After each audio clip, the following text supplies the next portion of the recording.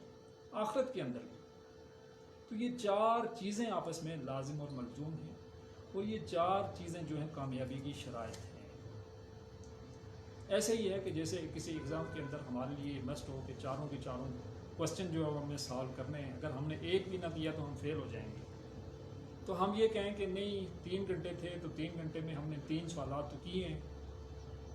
چوتھا جو ہے وہ ہم نے نہیں کیا، تو ہم فیل ہو جائیں گے، بیکاز 4 آر کمپلسری۔ اگر ہم نے کوشش یہ کی کہ ہم چاروں کے چاروں، ٹھیک ہے ہو سکتا ہے کہ اس میں یہ ہو کہ ہم 100% نہ کر سکیں، لیکن یہ ہے کہ ہم نے کوشش کی ہے کہ ہم چاروں کے چاروں جو ہیں وہ ان کو حل کرنے کے لیے اپنی جو میکسیمم ایفرٹ ہے، جو کوشش ہے وہ کر سکیں۔ وہ اگر ہم کر لیں تو پھر کیا ہوگا کہ انشاءاللہ ہم جو ہے وہ آخرت میں کامیاب ہو جائیں گے، ورنہ جو ہے وہ ناکامی جو ہے ہمارا قدر ہوگی۔ وآخر دعوانا الحمد للہ رب العالمین۔